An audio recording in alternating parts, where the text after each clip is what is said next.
ఆ ఎంపీ విలువలతో కూడిన రాజకీయమే చేస్తారు. పదవుల కోసం ప్రతిష్ట దిగజార్చుకోరు. ఏ పార్టీలో ఉన్న అధిష్టానం మెప్పు కోసం ప్రతిపక్ష నాయకులపై అడ్డగోలు ఆరోపణలు చేయరు. తనను నమ్మి గెలిపించిన ప్రజల బాగు కోసం పార్టీని వీడిన నైజమైనది. మాట ఇచ్చాడంటే ఆ పని పూర్తి చేసే వరకు అలుపెరగని తత్వం ఆయనది. ఆయనలోని పట్టుదల, నిజాయితీ, ప్రజలకు మంచి చేయాలన్న తపన గ్రహించి ఆయనకు పిలిచి మరీ ఎంపీ టికెట్ ఇచ్చారు. రాజకీయాలకు అతీతంగా ఆయనను అన్ని పార్టీల నేతలు ఆయనను జెంటిల్మెన్ అంటారు. ఇంతకీ ఎవరా నేత? Watch the story.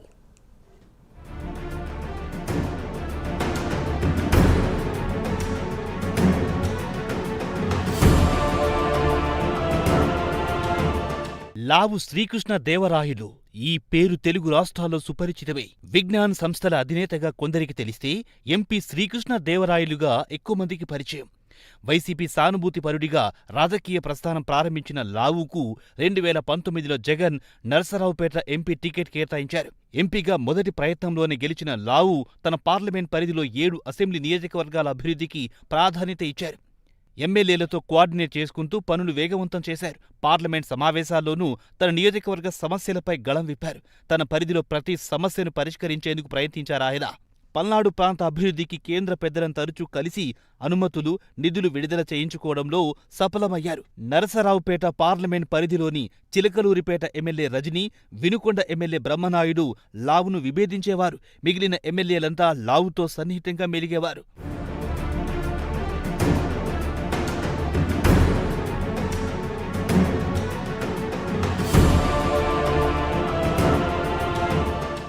రాజకీయాలు అరంగేట్రం చేసి ఎంపీగా పోటీ చేసిన మొదటిసారి తనను గెలిపించిన పల్నాడు ప్రాంత ప్రజలంటే లావుకు ఎంతో అభిమానం.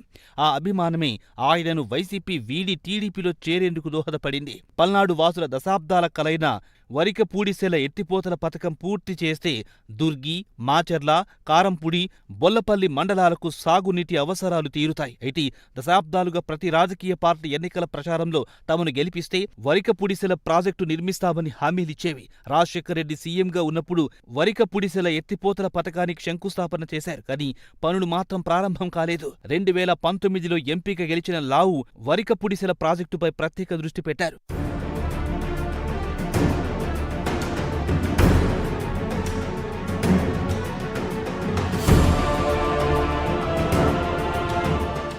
ప్రాజెక్టు నిర్మాణంపై సమీక్ష నిర్వహించారు. కృష్ణానది బ్యాక్ వాటర్పై ప్రాజెక్టు నిర్మించడం అంత ఈజీ కాదు. ప్రాజెక్టు నిర్మాణ ప్రాంతం కూడా డీప్ ఫారెస్ట్ ఉండడంతో మరో పెద్ద సమస్య. ముందు ప్రాజెక్టు నిర్మాణానికి అడుగులు పడాలంటే కేంద్ర అటవీశాఖ అనుమతులు అవసరం. గతంలో అనేక మంది అనుమతుల కోసం ప్రయత్నించినా కార్యరూపం దాల్చలేదు. అలాంటి పరిస్థితుల్లో పార్లమెంట్లో వరికపూడిసెల ఎత్తిపోతల పథకం ఆవశ్యకతపై లావు ప్రసంగించారు. కేంద్ర అటవీశాఖ అనుమతుల కోసం తీవ్రంగా శ్రమించారు. తనకున్న పరిచయాలతో కేంద్ర మంత్రులను ఫారెస్ట్ క్లియరెన్స్ తీసుకొచ్చారు. ఈ అనుమతులు తీసుకురావడం చాలా గొప్ప విషయమని చెప్పుకుంటారు. కొన్ని అనుమతులు వచ్చాక ఇక ప్రాజెక్టు నిర్మాణానికి బడ్జెట్ కేటాయింపు మిగిలి ఉన్న సమయంలో 2024 ఎలక్షన్ హీట్ ప్రారంభమైంది. అప్పటికే ఎంపీ గ్రాంట్స్ నుంచి నిధులతో పాటు కేంద్రం నుంచి నిధులు కేటాయింపు జరిగాయి. కానీ పనులు చేయడానికి ఎన్నికల కోడ్ అడ్డొచ్చింది. దీంతో పాటు కేంద్రం నుండి రైల్వే ప్రాజెక్టుకు నిధుల కేటాయింపు, జాతీయ రహదారులు, గ్రామాల లింక్ రోడ్లతో పాటు మౌలిక సదుపాయాలు, వైద్యం, విద్యకు సంబంధించి పనులు అసంపూర్తిగా మిగిలాయి. మరోసారి ఇక్కడి నుంచి తానే ప్రాతినిధ్యం వహిస్తే తప్ప ఈ అభివృద్ధి కార్యక్రమాలు పూర్తి కావని లావు భావించారు. రెండోసారి ఎక్కడి నుంచి పోటీ చేయాలని భావిస్తున్న సమయంలో శ్రీకృష్ణ దేవరాయలును గుంటూరు నుండి పోటీ చేయాలని వైసీపీ అధిష్టానం ఆదేశించింది. కానీ తాను మళ్లీ అక్కడి నుండి గెలిస్తేనే ప్రజలకిచ్చిన మాట మేరకు అభివృద్ధి పనులు పూర్తవుతాయని లావు వైసీపీ అధిష్టానానికి తెగేసి చెప్పారు. తమ ఆదేశాలు పాటించాల్సిందేనని వైసీపీ అల్టిమేటం ఇచ్చింది. పోటీ చేస్తే నరసరావుపేట నుంచే పోటీ చేస్తారని, లేకపోతే రాజకీయాల నుంచి తప్పుకుంటారన్నారు లావు. అలా కొద్ది రోజులకే వైసీపీకి రాజీనామా చేశారు.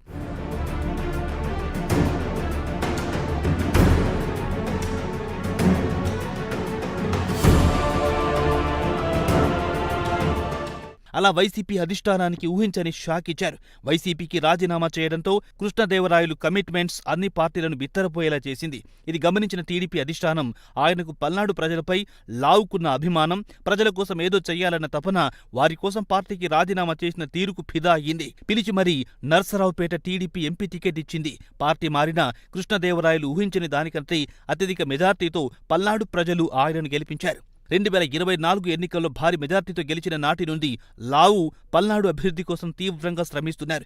ఎంపీ కమిట్మెంట్ చూసిన టీడీపీ అధిష్టానం పార్లమెంట్ పార్టీ నాయకుడిగా ఎంపిక చేసింది. నాగార్జున సాగర్ పర్యాటక రంగం అభివృద్ధికి 25 కోట్లు ఎంపీ నిధుల నుంచి కేటాయించారు. కొండమూడు పేరచెర్ల రోడ్డుకు 881 కోట్ల నిధులు రాబట్టి భూమి పూజ నిర్వహించారు. పల్నాడు ప్రజల చిరకాల వాంఛైన వరికి పుడిసెల ప్రాజెక్టు పనులు వేగవంతం చేశారు.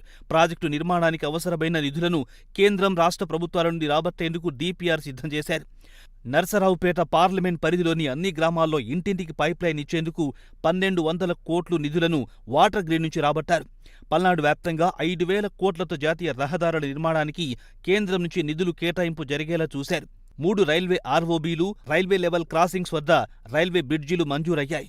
72 కోట్లతో పిరుగురాళ్ల రైల్వే స్టేషన్ ఆధునికీకరణ జరిగింది.